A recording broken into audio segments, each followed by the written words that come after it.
Good morning, everybody. I'm very pleased to be here at Westmead Hospital, and as we see, people are lining up to get the vaccine. But I'm pleased to announce that in addition to the hub at Homebush, where 40 to 49-year-olds are able to access the Pfizer vaccine, that Health will now be able to take bookings for people at 25 sites around New South Wales. 17 of those will be in rural and regional New South Wales, and Westmead is one of those sites where if you've already registered your interest and you're 40 to 49 years of age, you will now be able to get your jab at one of 25 locations across New South Wales. We're really keen to make sure we vaccinate our population as quickly as possible, as safely as possible, and in an efficient way as possible. And so far, the customer feedback, or I should say the public feedback we've had in relation to people going through that process has been extremely positive. New South Wales has always said that we want to vaccinate our population as soon as we can, because we know that gives us an opportunity to ease any restrictions, but also to think about how we reconnect with the rest of the world. And these are conversations happening in different countries across the globe, and New South Wales wants to be as ready as possible, as soon as possible, to make sure we don't get left behind and make sure that we provide our citizens with the best opportunities available. We've worked really, really hard to get to where we have already in relation to COVID, in relation to the vaccine rollout, and we'll continue to make sure that we work hard to continue to provide not only good safety outcomes for our public, our population, but also good economic outcomes. We know that where it comes to job security, new jobs, we want New South Wales to remain in a leadership position on that, and it's very important for us to continue getting that balance moving forward. Pleasingly, we've also had some interesting information on the take-up rate. So out of the more than 120,000 people who in the very first few days had told us they were interested in getting the Pfizer jab, we've now contacted 23,000 of those people, and around more than half of those people have already made bookings. So we're finding that in a very short number of days, people are not only taking up the opportunity to book once we've contacted them, but are coming in to get their jab, some within 24 or 48 hours of being told they can book. So the system is running efficiently, but obviously as we scale up, it will become more and more challenging, but we're up for it. And that's why we developed our systems. We made sure our systems were in place so that we're able to continue to provide that efficient service and make the experience as positive as possible. Every day we're breaking records in how many people we're vaccinating across New South Wales, but obviously we need to do more to get to those 10 million jabs as quickly as we can. And I envisage the 11 o'clock update would have gone up to show that we're 998,000 jabs across the state.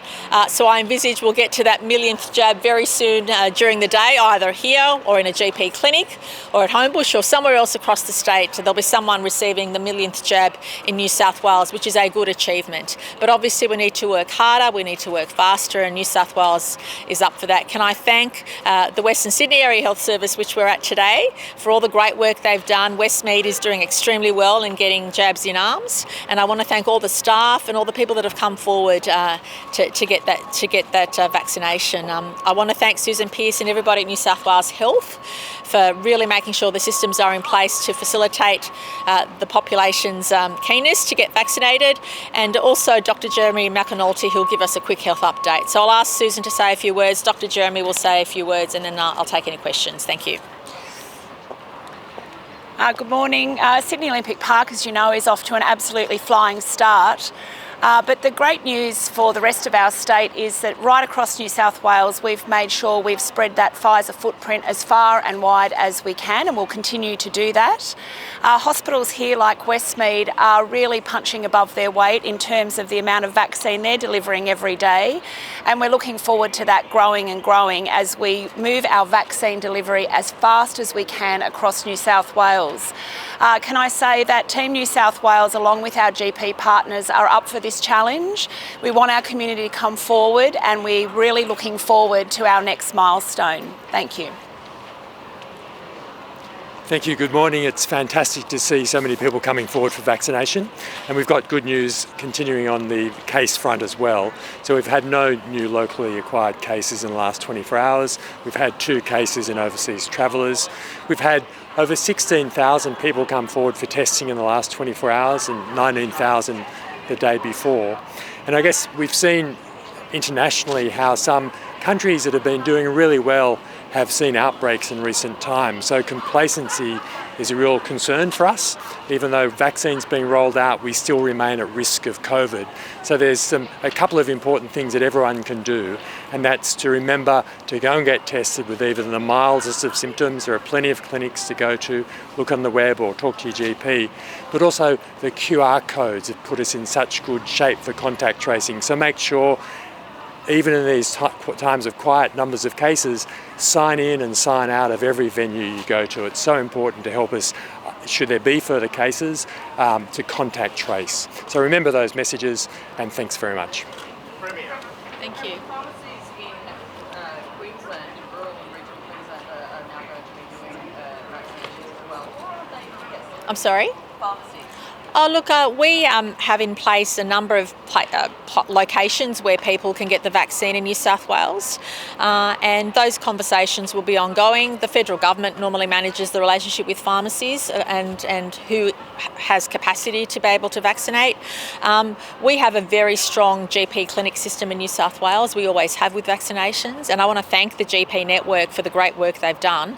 I mean, it's been their great work and the work of New South Wales Health combined, which means that we'll be delivering the millionth jab in New South Wales. The key thing is the outcome. The outcome we want to achieve is as many people vaccinated in as short a time as possible. We want to use up every dose we have, and that's why we are still in the process of building up our capacity. So we want to make sure all the GPs that want to have more doses, the federal government is working hard to get those doses to them, but also we need to make sure that we're working up and building our capacity, and certainly the 25 extra sites that Health will be able to administer the Pfizer vaccine to 49-year-olds gives us that boost. So look, I'm not going to comment on what other states do, that's for them, but what I will focus on is the best strategy to take New South Wales forward, and the best strategy for us is to work with the GP network, work with our New South Wales health system in tandem as Team New South Wales to get as many jabs in arms as safely and as quickly as possible. So are pharmacies ruled out? No, they're not. They're never ruled out. We thank them for the great information they provide. In some remote and rural communities, they're often the only point of contact with communities. So those conversations will continue. But what we need to do is build up capacity in the existing systems that are already providing jabs in arms. We're very open to having conversations with the pharmacists, and they make a wonderful contribution. In fact, we've been relying on pharmacists so much in all of our hubs. We've had the pharmacists actually mixing up the vaccines to get them in a timely way in arms, especially the Pfizer vaccine, which requires a certain level of refrigeration. So the pharmacists to date have been amazing in the work they've supported the work that we've done, and those conversations will be ongoing. But what our job is to really build capacity now. If you think about how many vaccines we're doing every day and every week, and if you think about the targets we've put in place for New South Wales, we really, all of us need to step up and increase our capacity to hurry up and get those vaccines in arms. And I'm confident that as time goes on, we'll get quicker and better at doing it, because we took the time to put the systems in place, and the whole aim of the game is to scale up, to be able to provide more jabs in more arms every day, and not just in our larger cities, but across rural and remote New South Wales as well. When did you first become aware that there were rumours of a police investigation, into your former community services investigation? Can I just answer any other questions on health stuff before we go to other stuff? I have one. Just in terms of, we're doing 60,000 a week, that's the target for New South Wales. By opening these hospitals or hubs, are you planning, is there a figure, will that boost it? I'm sorry? You said New South Wales will do 60,000 a week. So you're opening these extra ones. Is there a number? Well, look, we hope that once we get our rhythm and we're at capacity, in some weeks I hope that we exceed that number. I mean, the way in which... Well, that's our minimum, right? So once we have all of our sites up and running, we hope to be able to do at least 60,000 a week. And if we do more than that every week, I'll be very pleased. We can reassess those targets, but initially we assumed that we'd be able to do 30,000 at Homebush alone every week, and then 30,000 across the other sites, knowing full well that we'd have 25 at least by this stage up and running.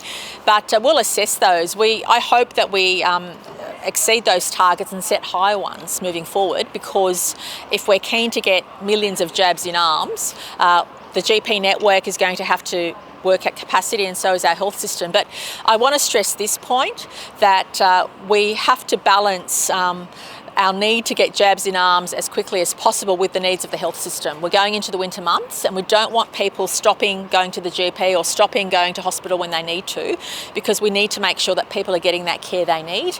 So can I please urge everybody who needs medical attention not to hesitate to get that medical attention. We are seeing an increase in emergencies with emergency presentations, and that partly could be because people have been holding back before they go to get medical attention. We don't want anyone to do that, quite the opposite. We want people to make sure they're coming forward when they need that help.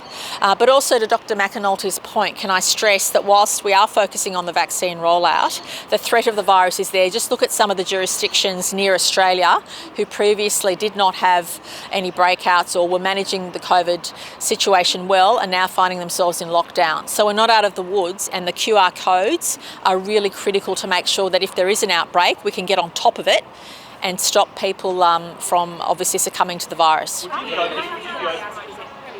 the AstraZeneca presumably to show how safe it is and step. Do you believe that everyone over 50 should be having the AstraZeneca? Well, look, obviously, if anyone has any other medical conditions they're worried about, talk to your GP about it. Go to your GP, and all the GPs that I've spoken to have talked about how safe it is to get the vaccine. But if you have specific health issues, that's why it's really important to go through your GP. We'll have more to say about the AstraZeneca vaccine next week, but suffice to say, I'm pleased with the number of people that have come forward. We've already had a few thousand bookings for Homebush next week. As you know, from next Monday, people can get the AstraZeneca vaccine from the Homebush hub as well. Although we do say in the first instance, please go to your GP. If your GP doesn't offer it or you can't find a GP, you're welcome to book on our system and come and get it through one of our places, and I'll have more to say about that next week. But I do want to focus on those in the 40 to 49 age group. If you've been invited to get your booking, you can now nominate or at least be directed to a booking closer to home, and that's a positive thing. To have 25 sites across the state that are administering it to 40, 49-year-olds is a positive thing. You're focusing on that group, Premier, but I'm sorry? You're focusing on that problem. The real problem seems to be in the group over 50s. The problem with AstraZeneca, great numbers initially, but that lingering number from yesterday, 30% of people do not want to get a vaccine. A lot of those in an older category. What are governments, both state and federal, going to do to get people across the line? Well, I think the great news is that we know 2/3 of our population is keen to get vaccinated, and that's a big job. In New South Wales, we have 6 million adults, so 2/3 of that number is still a huge number. So we're nowhere near those number of jabs, and remember, everybody needs 2 jabs to be completely vaccinated. So we have millions and millions of jabs in arms before we even get to worry about that. So I'm confident that what we need to do is make sure that we get jabs in arms as quickly as possible. We know there's a large portion of the population very keen to get vaccinated no matter what age they are and what vaccine they're offered, and that's really important for us to get through everybody. But the biggest incentive is to lead a more normal life. We can't be shut off from the rest of the world forever. We need to be ready for what that might mean, and we need to be ready for what the future holds. And we also can't assume that we're not going to, unfortunately, follow the path of some other places near Australia who previously were doing really well and now in lockdown because they've had outbreaks they can't manage. Now, I never want us to be in that situation.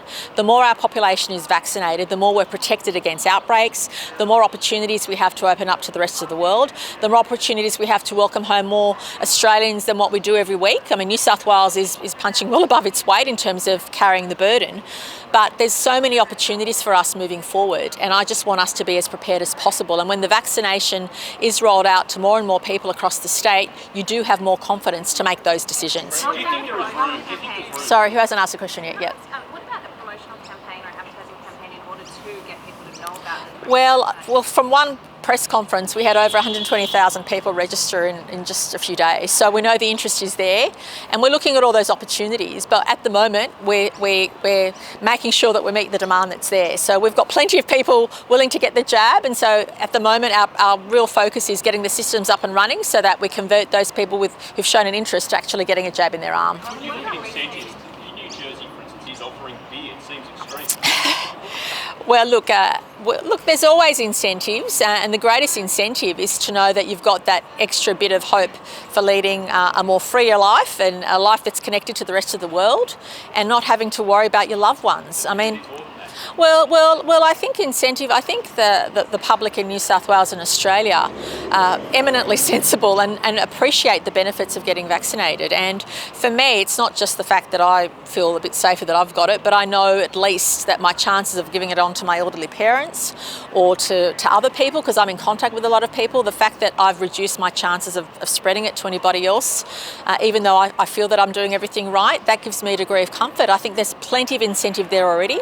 I think whilst at least 2/3 of the population are keen to get the vaccine, let's get us on that down that path, and then we can kind of consider issues as we go along. But I think the more people that get vaccinated, the more people will be keen to get the vaccine, especially given the opportunities it provides. And I think we do need to be more ambitious in our timeframes of when people can get vaccinated. Premier, when did you first become aware? Does anybody else have any health questions? Yep. How many people do you need to be vaccinated before something like QR codes becomes a thing? Well, I think we'll need to live with QR codes indefinitely. And I say that because, again, at a time in the future when we open up our borders and reconnect with the rest of the world, people are going to be coming into our country.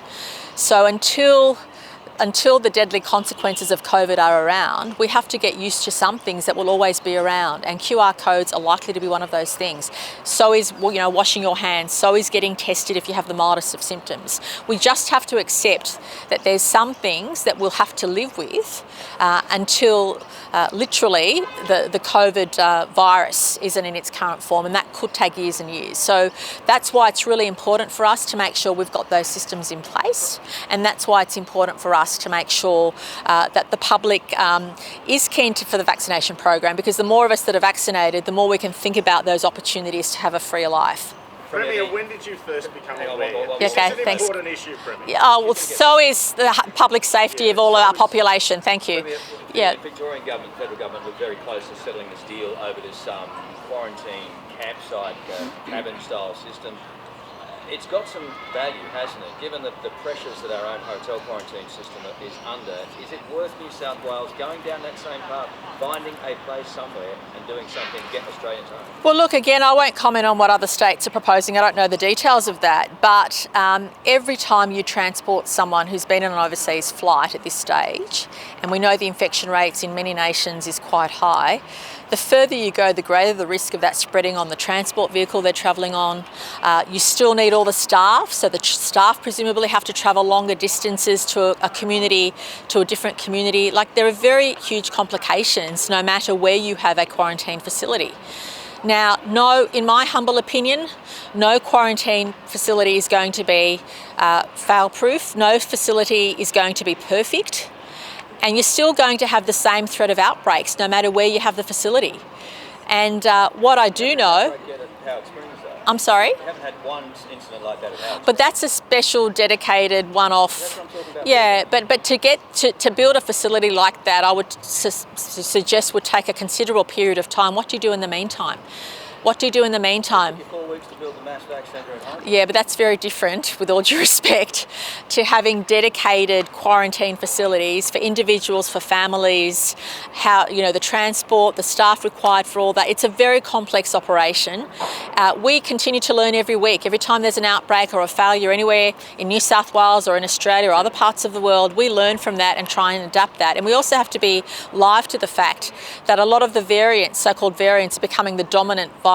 They're becoming more infectious, more contagious, and that puts extra pressure on whatever systems you have. So I wish the colleagues in the other states the very best, but in New South Wales we believe the system we have is as best as we can do it. We're always making improvements to it, but obviously building a remote system in a different part of the state carries risk. And carries risk for the staff, for the people that are transporting the travellers, and also in terms of convenience as well for the travellers themselves. At the moment, if you're in a quarantine system in New South Wales and you get the virus, you're very quickly transported to the hotel facility or the hotel hospital for the virus. We're able to take care of you. If you're in remote locations, the ability to give people that care they need, whether it's mental health or meals or what have you, is limited.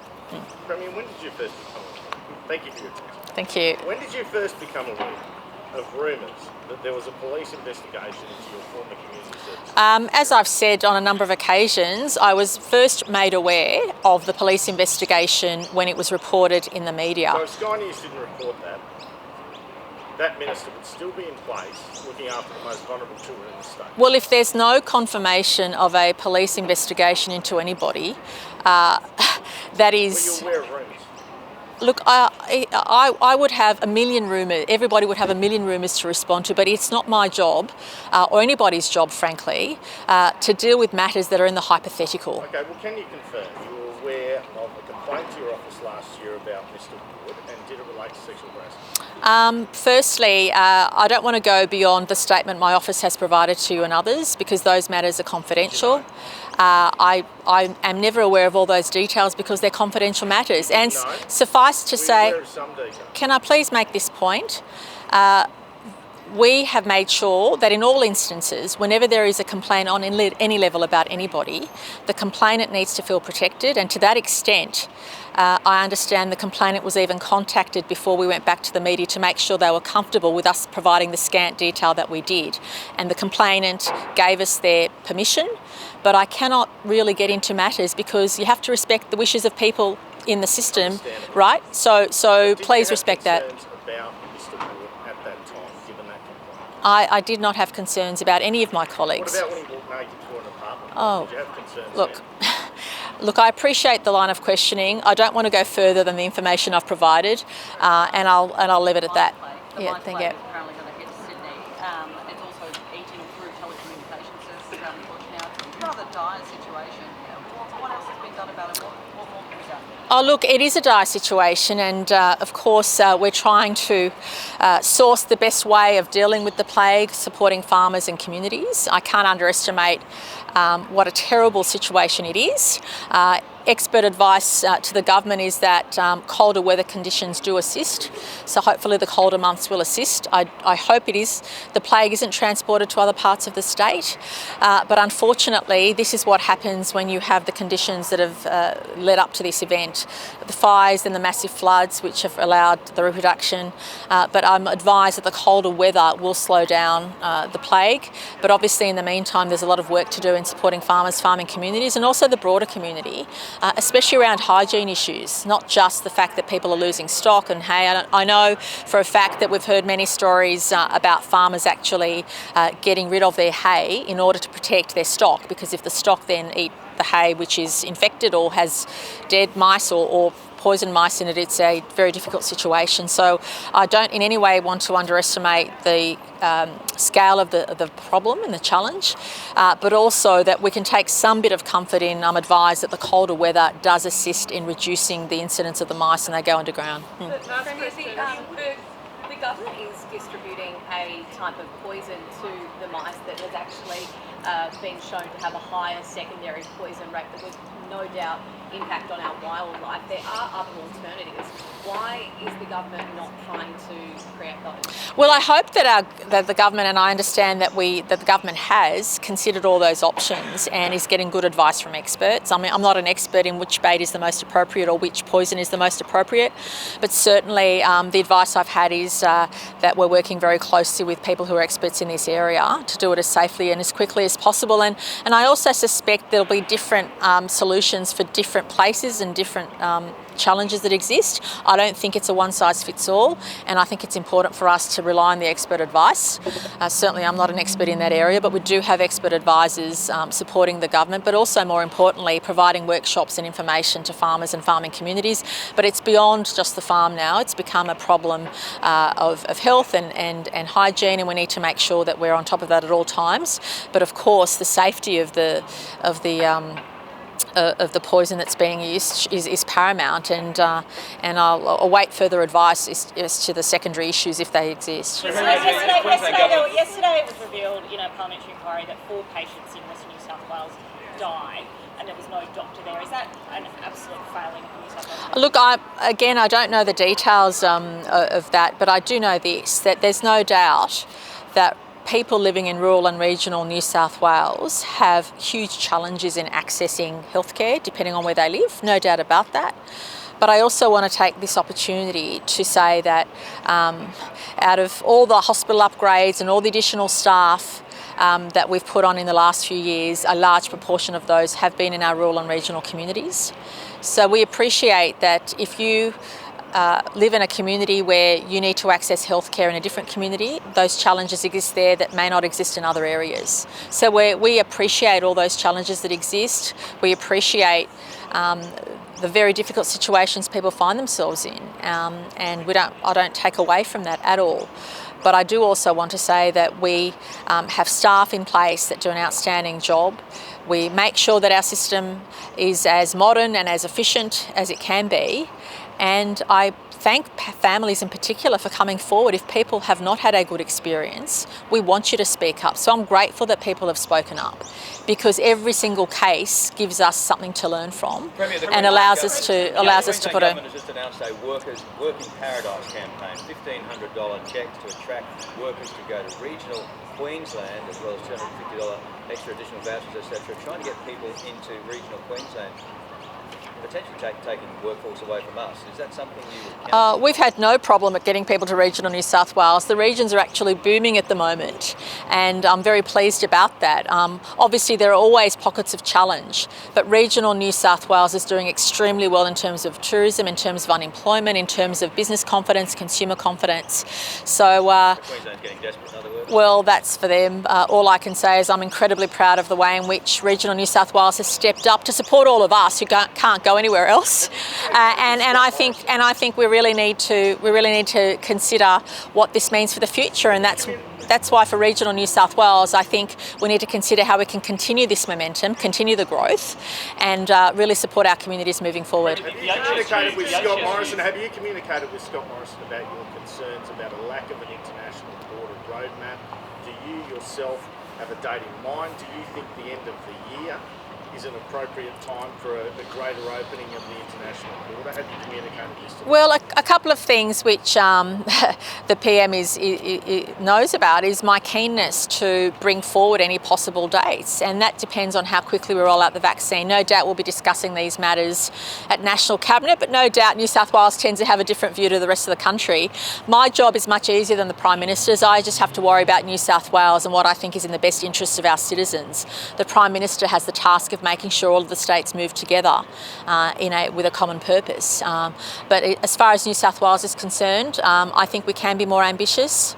I think we can scale up more quickly in trying to vaccinate our population sooner than perhaps is projected. I think we have the capacity to do that, and if that's the case, I think we can be more ambitious in those timeframes. But having said that, I'll always qualify this. Having said that, we've worked too hard and been so focused about the position we find ourselves in compared to the rest of the world. We never want to lose our ability to live freely, so every decision we take has to be based on the science, and we know that when you've vaccinated around 80% of your population, that you're in a strong position to start making those decisions. Do you accept there's a political imperative? There's a political imperative on both sides, in the sense that Scott Morrison, he needs to keep Queensland and WA happy, he needs to win a federal election.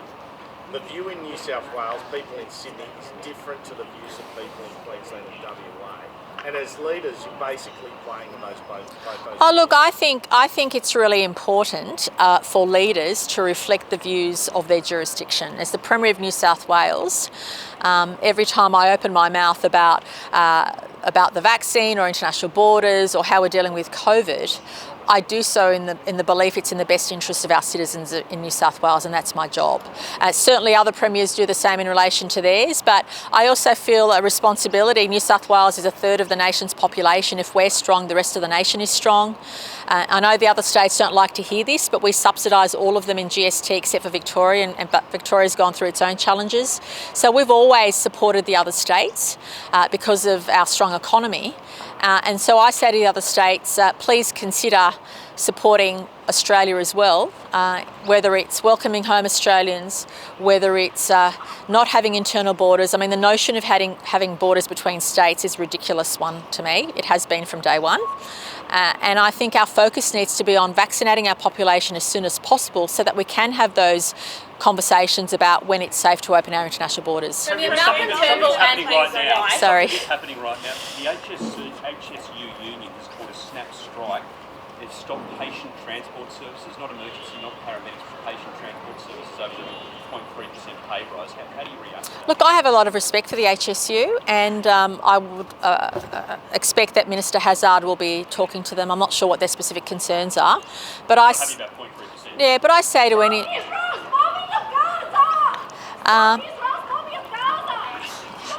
Unfortunately, I don't control foreign affairs, but that's okay. Sorry, what was I saying? The 0.3% pay rise that obviously not happening. Yeah, well,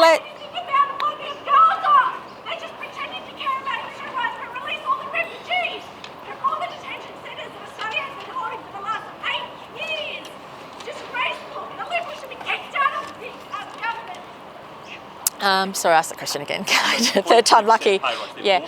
Oh, well, look, obviously, the budget process will outline our wages policy moving forward, but we'll make sure we're extremely fair to our frontline workers. We're deeply grateful for everything they've done. And if any union or anyone has a concern, please pick up the phone to the Minister and we'll hear you out. Very quickly, Malcolm Turnbull and his wife have both donated $3,000 each to the independent candidate in Upper Hunter. John Barilaro is calling for him to resign from the Liberal Party. Do you agree with that? Oh, look, I'm not happy with what has happened. And Did he leave? look, that's not a matter for me. But what I'll say is Dave Lizelle is an outstanding candidate. I hope that he'll be the member, and we're all working hard to that end. Thanks, everybody. Thank you.